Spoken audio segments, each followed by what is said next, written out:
Well, good morning. I'm Norma with good news for Monday, May the 15th.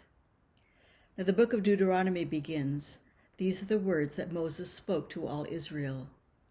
It was written at the end of their 40 years of wandering in the desert, and as the Israelites were preparing to enter the land promised to their forefathers. I'm reading chapter 8, verses 1 to 10. Now this entire commandment that I command you today, you must diligently observe, so that you may live and increase and go in and occupy the land that the Lord promised an oath to your ancestors. Remember the long way that the Lord your God has led you these 40 years in the wilderness, in order to humble you, testing you to know what was in your heart, whether or not you would keep his commandments. He humbled you by letting you hunger, then by feeding you with manna, with which neither you nor your ancestors were acquainted, in order to make you understand that one does not live by bread alone, but by every word that comes from the mouth of the Lord. The clothes on your back did not wear out, and your feet did not swell these 40 years. Know then in your heart that as a parent disciplines a child, so the Lord your God disciplines you. Therefore keep the commandments of the Lord your God by walking in his ways and by fearing him. For the Lord your God is bringing you into a good land, a land with flowing streams, with springs and underground waters welling up in valleys and hills, a land of wheat and barley, of vines and fig trees and pomegranates, a land of olive trees and honey, a land where you may eat bread without scarcity, where you will lack nothing, a land whose stones are iron, and whose hills you may mine copper. You shall eat your fill and bless the Lord your God for the good land that he has given you. So Moses said, we are to diligently remember how God has led us, and especially through those wilderness times. And God teaches us humility. Now this definition I took from the 7 Sacred Grandfather teachings.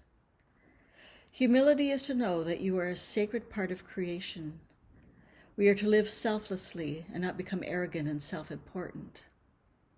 You see, to walk humbly is to recognize that we are united with God, with one another, and all creation. It is a time of testing what is in your heart.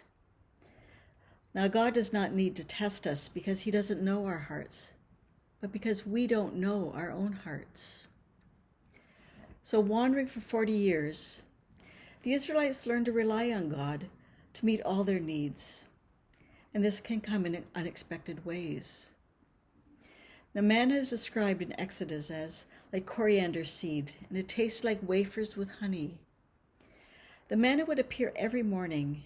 It was simple to gather and prepare. Now this cake-like bread was rich in nutrients, but it was also very easy to digest. So we can trust God that he will provide just what we need. And like he led the Israelites into the promised land, God brings us to a place filled with springs of clear water, with an abundance of good things, where we can eat till we are full, lacking nothing. Well, about 1,500 years later, Jesus experienced a time of testing in the wilderness. And having fasted for 40 days, Satan tempts him to turn the stones into bread. And Jesus quotes Moses' words from Deuteronomy 6, verse 3. We cannot live by bread alone, but by every word that comes from the mouth of the Lord. You see, in his humanity, Jesus understood all the things we struggle with. He also experienced the Father's care. It says that the angels were sent to minister to him. Now, John's Gospel refers to Jesus as both the Word and the bread of life. The other side is divinity, where Jesus promises to come to feed us and care for us. I would like to close with this ancient Hebrew prayer.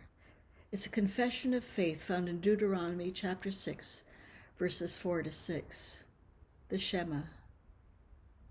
Hear, O Israel, the Lord is our God, the Lord is one. You shall love the Lord your God with all your heart and with all your soul and with all your might. Amen.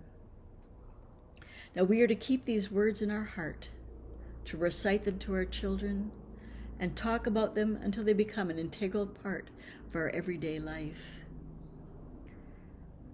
Well, friends, right now it seems like we're all wrestling with some kind of pain, whether it's physical, emotional, or spiritual. So remember that God is with us and that He loves us, and be kind to one another. God bless you. Until next time.